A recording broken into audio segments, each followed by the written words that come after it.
तो हर चीज़ को शुरू करने से पहले एक बार किया जाता है ना। तो चलिए शुरू करते हैं आज का टॉपिक। नमस्कार, my name is Sagar Sao and इस वीडियो में हम लोग बात करने वाले हैं हिस्ट्री माइनर पेपर, ठीक है। और इसमें हम लोग पढ़ेंगे history minor paper BA semester 1, प्राचीन भारत का इतिहास शुरुआत से लेकर के 650 तक का इतिहास, ठीक है, 650 ईस्वी। इंग्लिश में बोलते हैं ancient Indian history from early time to 650 AD, ठीक है। और यह किस किस यूनिवर्सिटी के काम में आएगा? तो देखिए, अगर ये चीज़ पढ़ना है आपको तो आप किसी भी यूनिवर्सिटी से हो, ऑल ओवर इंडिया सभी के काम में आएगा। बट मैं कुछ स्पेशल यूनिवर्सिटीज़ के नाम बताता हूँ, ठीक है। अगर आपको सिलेबस नहीं मालूम है, ठीक है, तो सिलेबस पता कीजिए। और अगर आप इनमें से किसी एक यूनिवर्सिटी से हैं तो उनका सिलेबस इनसे मैच करता है। जैसे SKMU दुमका, रांची यूनिवर्सिटी, नीलांबर पीताम्बर यूनिवर्सिटी, ठीक है, BBMKU विनोद बिहारी महतो कोयलांचल यूनिवर्सिटी धनबाद, ठीक है, सिद्धू कानू मुर्मू यूनिवर्सिटी दुमका, रांची विश्वविद्यालय और नीलांबर पीताम्बर विश्वविद्यालय पलामू, इन सभी के काम में आएगा। इसके अलावा जहाँ पर भी ये टॉपिक पढ़ाया जाता है उन सभी जगहों में काम आएगा मेरे दोस्त, ठीक है। अब चलिए शुरू करते हैं। यार क्या है कि खाना खा के जस्ट अभी अभी उठाऊँ। तो अब जो है एग्ज़ाम 75 मार्क्स का होता है, आपको मालूम है। और आप लोग एग्ज़ाम दे चुके हैं तो आपको मालूम है 1 मार्क्स वाले 5 क्वेश्चन, 5 मार्क्स वाले 2 क्वेश्चन और 15 मार्क्स वाले क्वेश्चन आते हैं। यहाँ पे जो मैं क्वेश्चन आंसर कराऊंगा वह 15 मार्क्स और 5 मार्क्स वाले हैं। 5 मार्क्स वाले मैं बोल के ही आपको करा दूंगा, ठीक है, केवल बोल बोल के। जी हाँ, तो ध्यान से सुनिएगा एकदम आराम से, ठीक है। और सभी चीज़ों को मैं समझाने का भी प्रयास करूँगा। एकदम हम लोग लंबा डिस्कस करेंगे। और आपको मालूम है कि मैं पढ़ाने नहीं, यहाँ पे बकैती करने आता हूँ। तो बकैती शुरू में पसंद है तो मज़ा आएगा, ठीक है, क्योंकि पढ़ाई को सीरियसली नहीं लेना है। अब चलिए शुरू करते हैं, ठीक है। 1 घंटा मेरे साथ बिताइए और आप एग्ज़ाम में आराम से लिखिएगा, आराम से। चलिए, तो हमारा पहला प्रश्न है, पाषाण काल कल लिखा गया है, सॉरी काल होगा, ठीक है। पाषाण काल किसे कहते हैं? पाषाण काल को कितने भागों में बांटा गया है, ये क्वेश्चन है। पाषाण मतलब पत्थर, ठीक है। काल मतलब समय, यानी कि पत्थरों का समय, यानी कि पत्थरों का जमाना, ठीक है। इंग्लिश में है कि what is called stone mill, stone age होगा, ठीक है। यहाँ पे कल लिखा गया तो sorry. What is called stone age, यानी कि what is stone age and how many parts of stone age, ठीक है। ये आप सुधार लीजिएगा, टाइपिंग मिस्टेक हो गया मेरा। तो हमारा देखिए, पाषाण मतलब मैंने बता दिया पत्थर, संस्कृत में पत्थर को पाषाण बोला जाता है, ठीक है। तो पाषाण काल, जिसे स्टोन एज भी कहा जाता है, मानव इतिहास का वह काल है जब मनुष्य के सभी काम पत्थरों से होते थे, यानी कि पत्थरों के औजार बनाते थे, ठीक है। पत्थरों की गुफाओं पे रहते थे। गुफा को कंदरा कहा जाता है। क्या? कंदरा, कंदरा, कंदरा, ठीक है। गुफा को कंदरा कहा जाता था उस टाइम पे, यानी कि गुफा के कंदरा में रहते थे, पत्थर के औजार बनाते थे, पत्थर से आग निकालते थे, ठीक है। और मतलब पत्थर के घरों में रहते थे। मैक्सिमम काम जो है उनका पत्थर से ही हुआ करता था। तो उस टाइम के काल को जो ही, उस टाइम के जो मनुष्य रहते थे उस समय के मनुष्यों को पाषाण काल मनुष्य कहा जाने लगा। और उस समय को पाषाण काल कहा जाने लगा। पाषाण काल समझ गए, पत्थरों का ज़माना। अब बात आता है कि पाषाण काल को कितने भागों में बांटा गया है। तो बहुत टाइम तक मनुष्यों ने पत्थरों के साथ बिताया अपना समय, ठीक है। तो पत्थरों को 3 भागों में बांटा गया है। पत्थर के काल को 3 भागों में बांटा गया है। पूरा पाषाण काल यानी कि बहुत पुराना, ठीक है, पूरा पाषाण काल। मैं यहाँ पे केवल आपको शॉर्ट फॉर्म में बताऊंगा। फिर है आपका मध्य पाषाण काल, ठीक है, मीजोलिथिक। नेक्स्ट है आपका नव पाषाण काल। तो 3 पाषाण कालों में बांटा गया है, ठीक है। पाषाण काल को याद रखिएगा। पाषाण काल के कितने भागों में बांटा गया? 3, ठीक है। अब दूसरा जो हमारा प्रश्न है यहाँ पे क्या है कि ताम्र पाषाण काल से आप क्या समझते हैं और ताम्र पाषाण काल की विशेषताओं को लिखें। What do you understand by the chalcolithic age, write characteristics of the chalcolithic age, ठीक है। तो ये कैल्कोलिथिक एज क्या है? ताम्र पाषाण, आपने नाम सुना है, तांबा, ठीक है। तांबा का तार होता है, तांबा, कॉपर जिसको इंग्लिश में बोला जाता है, Cu, कॉपर, ठीक है, कॉपर, तांबा। ठीक है। पीरियोडिक टेबल में भी आपने पढ़ा होगा, आवर्त सारणी में hydrogen, helium, lithium, beryllium, boron, carbon, nitrogen, oxygen, fluorine, neon, sodium, क्या क्या होता है यार। उसके बाद जो भी है मुझे याद नहीं आ रहा अभी, ठीक है, एक एक करके याद करना पड़ेगा। तो वहीं पे कॉपर भी आता है। आई थिंक कॉपर कितना है पीरियोडिक टेबल में, 29 ना। जिंक, कॉपर 29, जिंक जिंक, हाँ कॉपर का 29 होता है, ठीक है। तो तांबा क्या है, एक प्रकार का धातु है, ठीक है। तो मनुष्य ने पत्थर के बाद तांबे का प्रयोग करना सीखा, जिसे चाल्कोलिथिक इंग्लिश में कहा जाता है, ठीक है। भारतीय प्रागैतिहासिक काल का एक महत्वपूर्ण चरण है, जो नवपाषाण काल के बाद और कांस्य युग के पहले आया था। मतलब मनुष्य ने कांसा जो प्रयोग किया, ठीक है, उसके पहले आया था ताम्रपाषाण। कांसा किससे बनता है जी, तो तांबा से ही ना बनता है, मिश्र धातु है कांसा। तो पहले तांबा का खोज हुआ, उसके बाद कांसा का खोज हुआ, ठीक है। तो सबसे पहले आया पाषाण काल, पाषाण काल यानी कि पत्थरों का जमाना, ठीक है। पाषाण काल के बाद फिर बना ताम्र पाषाण काल, यानी कि तांबा और पत्थर दोनों का उपयोग होने लगा, समझ रहे हैं ना। उसके बाद आया फिर कांस्य, कांस्य युग। कांस्य मतलब कांसा, तांबा कांसा का बर्तन बनता है, कांसा का लोटा, तांबा का लोटा, ठीक है। तो खास करके पूजा में खूब काम आता है। तो कांसा जो है बाद में आया। कांसा समझ भी सकते हैं कि तांबा प्लस टीन का मिश्र धातु होता है कांसा, ठीक है। तो बाद में ही आएगा, तांबा का पहले प्रयोग हुआ, ठीक है। तो इस तरह से खोज की गई। अब इस जमाने में क्या क्या मुख्य बातें हैं, तो जो तांबे का खोज हुआ उस टाइम पे 2500 ईस्वी पूर्व से 700 ईस्वी पूर्व तक माना जाता है इसका इतिहास, ठीक है। और इसमें खास तौर पे जो यूज किए गए बर्तन वगैरह, ठीक है, इस काल में मानव के पत्थर के साथ साथ तांबे के उपकरणों का भी प्रयोग करना शुरू कर दिया, ठीक है। कृषि में प्रयोग होने लगा, मिट्टी के बर्तन बनाने लगे। इसके साथ ही बस्तियां, यानी कि बस्तियां जो है ताम्र काल में बस्तियां आमतौर पर नदियों और पहाड़ों के पास स्थित होने लगी, ठीक है, ताकि उन्हें पानी की सुविधा हो सके, ठीक है। फिर महत्वपूर्ण स्थल की बात करें तो किन किन जगहों से तांबा पाया गया है, मतलब ताम्रपाषाण काल के अवशेष, तो भारत में आहार, बनास, मालवा, जेरवे, ठीक है, कायथा जैसे कई महत्वपूर्ण ताम्रपाषाण स्थल हैं। मतलब इन जगहों से ऐसा कुछ मिला है वैज्ञानिकों को जहाँ से ताम्रपाषाण के मनुष्य की जानकारी मिलती है, ठीक है। ग्रामीण संस्कृति की बात करें तो ताम्रपाषाण काल में मुख्य रूप से एक ग्रामीण संस्कृति थी, जहाँ के लोग छोटे छोटे गांव में रहते थे, ठीक है। हम लोग गांव को क्या बोलते हैं कोठा में, कुल्ही, चलिए कुल्ही बोलते हैं ना, कुल्ही मुड़ा। आगे देखते हैं। नेक्स्ट है हमारा तीसरा प्रश्न, इसमें पूछा गया है महाजनपद क्या था और मगध महाजनपद कैसे बना, ठीक है। या ये पूछ सकता है कि महाजनपद कितने थे, महाजनपद में मगध महाजनपद की विशेषता बताइए, ठीक है। तो देखिए महाजनपद एक होता है जनपद, पाकिस्तान में अभी भी जनपद बोला जाता है, ठीक है। जनपद, जनपद मतलब होता है, क्या होता है जी, तो जिला। और एक होता है महाजनपद, महाजनपद मतलब होता है प्रांत भी बोला जाता है इसको, ठीक है। राज्य को प्रांत भी बोला जाता है और महाजनपद भी बोला जाता है जनपद, ठीक है। देखिए प्रांत मतलब होता है आपका राज्य, नोट कर लीजिएगा। मुल्क मतलब होता है देश, ठीक है, सबको मालूम होगा मेरा मुल्क मेरा देश मेरा ये वतन। तो प्रांत मतलब राज्य और जनपद मतलब होता है जिला, जनपद मतलब जिला या सूबा भी बोलते हैं जिला को, सूबा, ठीक है। तो महाजनपद मतलब होता है राज्य। और प्राचीन काल में 16 गो महाजनपद था, कितने, तो प्राचीन भारत में 16 महाजनपद थे, यानी कि 16 गो राज्य था, ये ऐसा याद रखना है। शक्तिशाली राज्य के रूप में उभरा कौन, मगध। मगध उस टाइम पे सबसे शक्तिशाली राज्य था, ठीक है।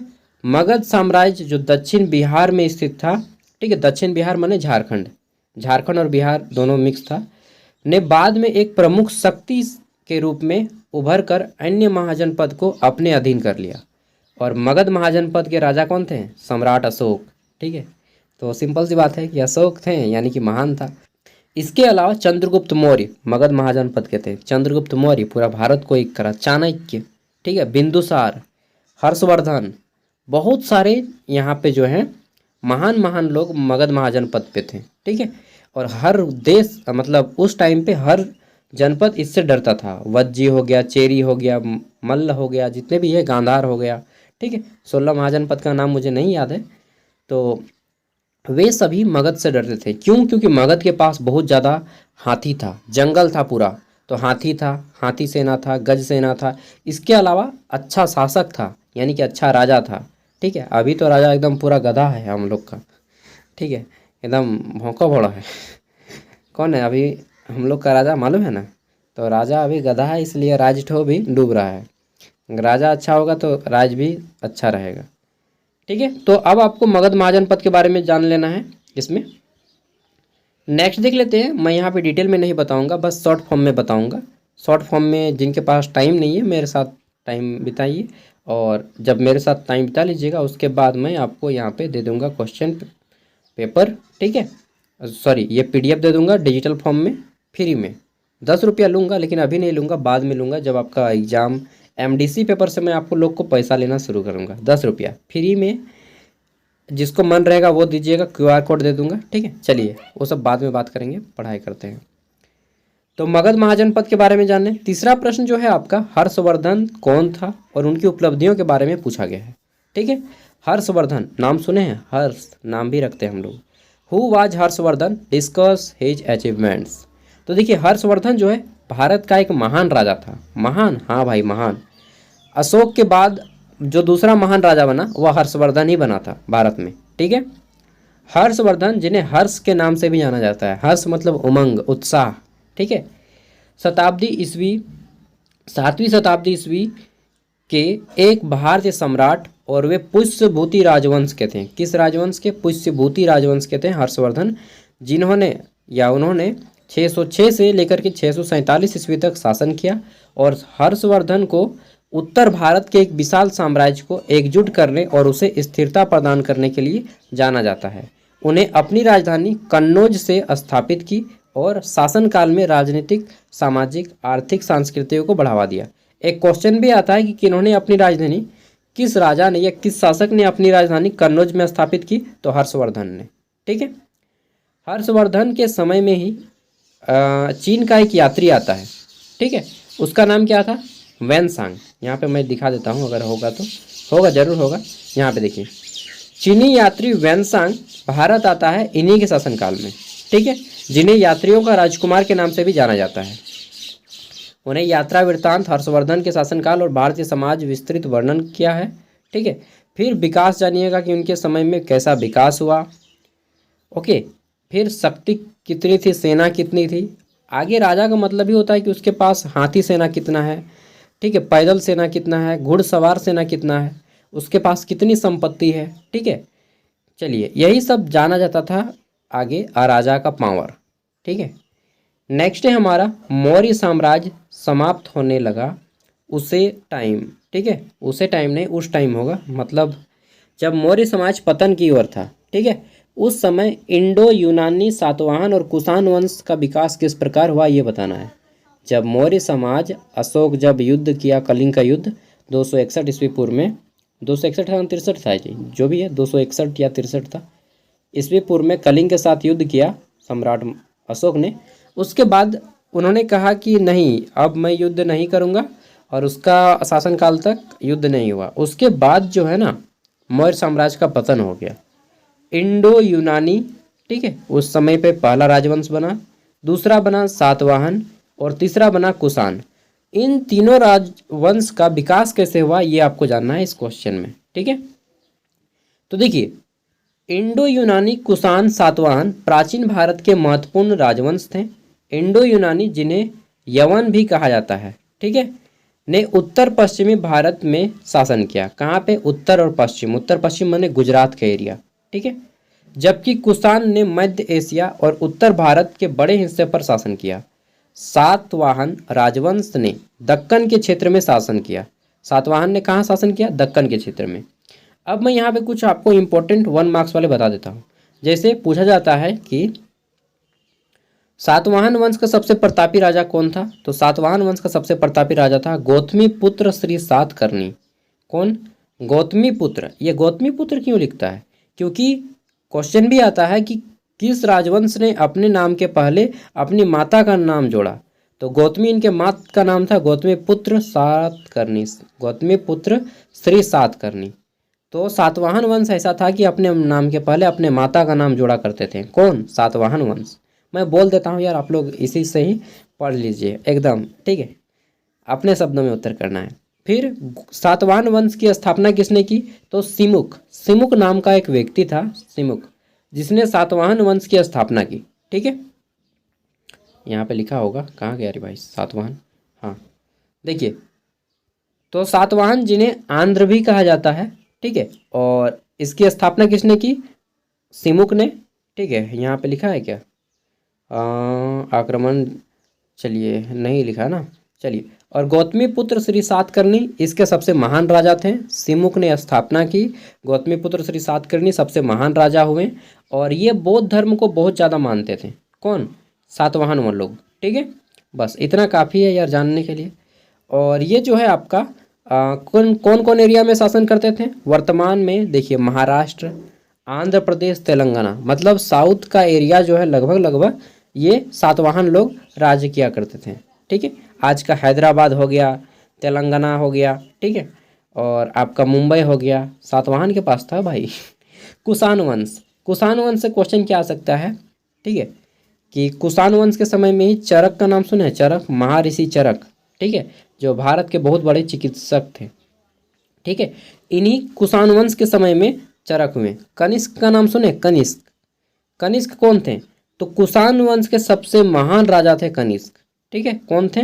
कनिष्क सबसे महान राजा थे। ये भी बौद्ध धर्म को मानते थे, कनिष्क। ठीक है, और इन्हीं के नाम पे, जब कुषाण वंश के ही नाम पे भारत का राष्ट्रीय कैलेंडर है। भारत का राष्ट्रीय कैलेंडर क्या है? चलिए आप बताइएगा। भारत का राष्ट्रीय पंचांग क्या है? ठाकुर प्रसाद? नहीं नहीं, ठाकुर प्रसाद नहीं है। कनिष्क की उपलब्धियों के कारण ही भारत का राष्ट्रीय कैलेंडर का नाम दिया गया है। आप कमेंट में आंसर में बताइए, वीडियो को रोक के कमेंट में आंसर में बताइए कि आप जानते हैं या नहीं जानते हैं। नहीं जानते तो सीख लीजिएगा। भारत का राष्ट्रीय कैलेंडर कौन सा है, किस कैलेंडर के आधार पे हमारा देश चलता है, ये नहीं जानते तो फिर आप क्या जानते हैं रे भाई। ठीक है, चलिए अब आता है यहाँ पे ग्रुप बी। ग्रुप बी, वहाँ पे 5 क्वेश्चन थे ग्रुप ए में, और ग्रुप बी में 10 क्वेश्चन। यहाँ पे आता है पहला क्वेश्चन, बौद्ध धर्म पर संक्षिप्त टिप्पणी लिखें। ठीक है, right a short note on Buddhism. तो आपको मालूम है कि बौद्ध धर्म, इसकी स्थापना गौतम बुद्ध ने की, जिसका वास्तविक नाम क्या था? गौतम बुद्ध का वास्तविक नाम क्या था? सिद्धार्थ। बाद में इनका एक पुत्र होता है जिसका नाम राहुल हुआ, और ये अपनी पत्नी और बेटे को छोड़ के चले गए थे आधी रात को। ठीक है, और बौद्ध धर्म की स्थापना की। अरे भाई मेरे घर में मेहमान आया है, चलिए कोई बात नहीं, जल्दी से मैं कंप्लीट कर लेता हूँ आप लोगों को। ठीक है, फिर आता है जैन धर्म पर संक्षिप्त टिप्पणी लिखें, right a short note on Jainism. ठीक है, तो यहाँ पे आता है जैन धर्म पर एक संक्षिप्त टिप्पणी। जैन धर्म एक प्राचीन धर्म है जो अहिंसा, सत्य, इन सभी को मानता है। एक मिनट में रिलैक्स हो लेता हूँ। चलिए तो देखिए, जैन धर्म के बारे में आ जाते हैं। जैन धर्म, ठीक है, प्राचीन भारत में बौद्ध धर्म और जैन धर्म दोनों का विकास सेम टाइम में हुआ। जैन धर्म की जो स्थापना है, मूल रूप से इसके 24वें तीर्थंकर, जैन धर्म में टोटल 24 गो साधु हुआ। कई गो साधु हुआ? 24 गो साधु हुआ, और साधु को तीर्थंकर कहा जाता है जैन धर्म में। क्या? तीर्थंकर। ठीक है, तो साधु को तीर्थंकर कहा गया, और 24वें जो तीर्थंकर थे, अंतिम तीर्थंकर, उनका नाम था महावीर स्वामी। क्या नाम था? महावीर स्वामी। ठीक है, महावीर स्वामी। इन्हीं को जैन धर्म का वास्तविक संस्थापक माना जाता है, वास्तविक संस्थापक। लेकिन पूछे कि जैन धर्म के प्रथम तीर्थंकर कौन थे, तो जैन धर्म के प्रथम तीर्थंकर थे ऋषभ देव। कौन है? ऋषभ देव। ठीक है, ऋषभ देव। चलिए ये हो गया। इसके अलावा जैन धर्म जो है 24वें तीर्थंकर ये हो गया महावीर स्वामी। इनकी भी एक बेटी थी महावीर स्वामी की भी, ये भी अपने बेटी और अपनी वाइफ को छोड़ के चले गए थे। और सेम इनमें जो है 5 सिद्धांत माने जाते हैं, अस्ते, अपरिग्रह, ब्रह्मचर्य। ठीक है, इन सभी को यहाँ पे देखिए, जैसे कि मैं इसको समझा देता हूँ आपको। जैन धर्म एक प्राचीन भारतीय धर्म है जो अहिंसा, सत्य, अस्तेय, ब्रह्मचर्य और अपरिग्रह के सिद्धांत पर आधारित है। यानी कि ये 5 सिद्धांत को मानते हैं। पहला, अहिंसा नहीं करना है, यानी कि लड़ाई झगड़ा नहीं करना है। सत्य बोलना है हमेशा। अस्ते, ठीक है, अस्ते मतलब चोरी नहीं करना है, ठीक है, ब्रह्मचर्य का पालन करना है, चौथा हो गया। पांचवा अपरिग्रह मतलब धन को इकट्ठा नहीं करना है, धन जमा नहीं करना है बॉस। आप बोलिएगा क्या बात कर रहे हैं, धन जमा नहीं करेंगे तो हम भविष्य के लिए रखेंगे क्या।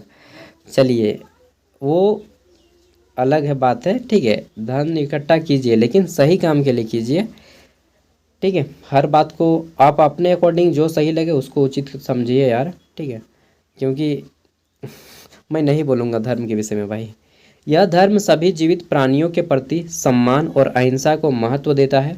मुख्य सिद्धांत अहिंसा, सभी जीवित प्राणियों को नुकसान न पहुंचाने, यानी कि जितने भी धर्म जैन धर्म के लोग हैं वे सभी शुद्ध शाकाहारी है भाई, सही बता रहा हूँ, ठीक है, सभी क्या है, शुद्ध शाकाहारी हैं। इसके अलावा सत्य बोलने, झूठ से दूर रहने का सिद्धांत है। अस्ते मतलब चोरी न करने का सिद्धांत है जैन धर्म में। ब्रह्मचर्य यानी कि इंद्रियों को नियंत्रण में रखना, इसका मतलब ये नहीं कि ब्याह शादी ये मत करना इसका मतलब ये नहीं हो, नहीं तो फिर आपको तो प्रॉब्लम हो जाएगा ना चलिए प्रॉब्लम नहीं होगा। इसका अर्थ ये है कि आपको क्या करना है कि अपने इंद्रियों पे कंट्रोल रखना है, ठीक है, मतलब किसी को देख के आप, मतलब समझ रहे हैं ना बात को भाई चलिए समझ गए होंगे, इतना तो तेज़ हैं आप। तो इंद्रियों पे कंट्रोल रखना है। इसके अलावा भागों से, एक मिनट, भागों से दूर रहने का सिद्धांत और अपरिग्रह यानी कि संपत्ति या धन का संचय न करने का सिद्धांत, ठीक है। जैन धर्म में 24 तीर्थंकर थे और ये आध्यात्मिक मार्ग को अपनाएं और शिक्षक होते हैं अंतिम तीर्थंकर महावीर स्वामी, ठीक है। चलिए जैन धर्म के ये जो तीर्थंकर थे ये शिक्षा भी देते थे, इसलिए इन्हें हम शिक्षक भी बोल सकते हैं जैन धर्म के, समझ गए। लेकिन मैं हर रूल फॉलो करने को कहता हूँ, बस ये रूल फॉलो मत करो, कौन सा, अपरिग्रह। अपरिग्रह अगर नहीं कीजिएगा तो फिर भविष्य में आपको खतरा हो जाएगा, ठीक है। धन का संचय इसीलिए किया जा सकता है क्योंकि इससे आपका भविष्य सुरक्षित रहे, ठीक है। चलिए आगे देख लेते हैं। गांधार शैली पर संक्षिप्त टिप्पणी लिखें। ये क्वेश्चन इंपॉर्टेंट नहीं है आपके एग्जाम के लिए, मैं पहले ही बता देता हूँ, तो इसको पढ़िए या ना पढ़िए बात बराबर है। आगे देखते हैं नेक्स्ट क्वेश्चन। तो अगला है हमारा यहाँ पे क्वेश्चन क्या है, गुप्त काल की शासन व्यवस्था का वर्णन करें। तो गुप्त काल में आपको पढ़ना है समुद्रगुप्त के बारे में खास तौर पे, ठीक है। समुद्रगुप्त जिसे भारत का नेपोलियन कहा जाता है, इसके बारे में पढ़ लीजिएगा, गुप्त शासन। और भारतीय इतिहास का स्वर्णिम युग कहा जाता है गुप्त काल। आए देखिए एक बात बताएं, घर में सबसे ज़्यादा खातिरदारी किसकी होती है, मैं ऑप्शन देता हूँ, ठीक है। पहला ऑप्शन है बड़ा बेटा, दूसरा ऑप्शन है छोटी बेटी, ठीक है, मतलब छोटी बेटी या छोटा बेटा, बड़ा बेटा या बड़ा बेटी, तीसरा ऑप्शन है जमाई, ठीक है, और चौथा ऑप्शन है बाप या माँ। सबसे ज़्यादा खातिरदारी किसकी होती है, आप एज्यूम कर सकते हैं, अगर आप कॉमन सेंस वाले पर्सन हैं तो आपको आंसर मालूम होगा आंसर मालूम है, चलिए बताइए, जो भी है। चलिए तो वही सेम कंडीशन है, अभी मुझे वीडियो को स्किप करना होगा और जाना होगा। समुद्रगुप्त की उपलब्धियों पर प्रकाश डालें। समुद्रगुप्त, इसे ही भारत का नेपोलियन कहा जाता है, इसके बारे में अलग से आपको पढ़ना है, ठीक है। सब मैं क्वेश्चन दे रहा हूँ डायरेक्टली। उसके बाद है आपका छठा क्वेश्चन, कनिष्क की उपलब्धियों पर प्रकाश डालें, जो कि कुषाण वंश का सबसे महान राजा था कनिष्क, ठीक है।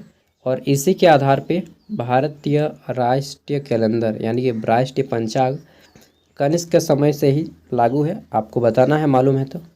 मौर्य साम्राज्य के पतन के कारणों को बताइए कि क्यों मौर्य साम्राज्य समाप्त हो गया, ख़त्म हो गया, ठीक है। आगे देखते हैं नेक्स्ट क्वेश्चन। तो अगला जो हमारा प्रश्न है, आर्य मूल निवास स्थान की चर्चा करते हुए वैदिक संस्कृति के राजनीतिक एवं आर्थिक जीवन पर प्रकाश डालें, ठीक है। वैदिक संस्कृति से आपका क्वेश्चन आ सकता है, मतलब एक क्वेश्चन छोड़ के, गांधार शैली वाला छोड़ के बाकी सभी क्वेश्चन आपको पढ़ना है। अब आता है हड़प्पा सभ्यता। हड़प्पा सभ्यता के बारे में तो सबको मालूम है। हड़प्पा सभ्यता को सिंधु सरस्वती सभ्यता क्यों कहा जाता है एवं इस सभ्यता की मुख्य विशेषताएं क्या क्या हैं, ये आपको बताना है। सिंधु घाटी की सभ्यता, जिसे अन्य नाम हड़प्पा सभ्यता के नाम से भी जाना जाता है, इसके प्रथम स्थल हड़प्पा की खोज हुई 1921 में। 1921 में हड़प्पा नामक स्थल की खोज हुई, ठीक है। और कब हुआ, 1921 में। किसने किया, तो दयाराम साहनी, दयाराम, दया करने वाला राम, साहनी, ठीक है, इन्होंने खोज की 1921 में हड़प्पा सभ्यता की, और 1922 में खोज हुआ, 1922 में किसका, 1922 में खोज हुआ मोहनजोदाड़ो का। किसका? मोहनजोदाड़ो, जोदाड़ो, जो हड़प्पा सभ्यता यानी कि सिंधु घाटी की सभ्यता की राजधानी थी। और किसने की? R D बनर्जी, यानी कि राखल दास बनर्जी। ठीक है, बनर्जी, बनर्जी लोग बंगाली होता है जी। ठीक है, आगे देख लेते हैं। तो नेक्स्ट है हमारा, भारत में प्रागैतिहासिक काल का प्रमुख स्रोत क्या होता है, ये बताना है। इतिहास जानने के प्रमुख स्रोत का वर्णन करना है कि किन किन तरीकों से हम लोग इतिहास को जान सकते हैं। अगर आप हिस्ट्री का स्टूडेंट होंगे तो डेफिनेटली इन सभी क्वेश्चन का आंसर बहुत ईजी कर सकते हैं। देखिए, इतिहास जानने का पहला शर्त है कि आप कोई बुक पढ़िए, यानी कि बुक पढ़ना मतलब साहित्य इतिहास, ठीक है, साहित्यिक स्रोत। या फिर आप किसी व्यक्ति के मुंह से सुनिए, यानी कि वह हो गया मौखिक इतिहास। या फिर कोई पत्थर मिल गया, कोई बहुत बड़ा गड्ढा मिल गया, कुछ भी मिल जाता है तो उसको बोलते हैं पुरातात्विक स्रोत। ठीक है, तो 3 गो स्रोत होता है। पहला पुरातात्विक, जिसको बोलते हैं इंग्लिश में आर्कोलॉजिकल साइट, पुरातात्विक स्रोत। ठीक है, कोई भी पत्थर, खनन, मूर्ति वगैरह मिल के हम लोग जान सकते हैं। इसके अलावा साहित्यिक स्रोत होता है एक, जिस किताब पढ़ के जान सकते हैं। इसके अलावा मौखिक स्रोत होता है, यानी कि मुंह में बोल के कोई सुना दिया आपको। ठीक है, तो ये सभी स्रोत हैं। बाकी आप क्वेश्चन आंसर कर लीजिएगा, मैं PDF वीडियो को डिस्क्रिप्शन में दे रहा हूँ, पढ़ लीजिएगा। Okay, bye.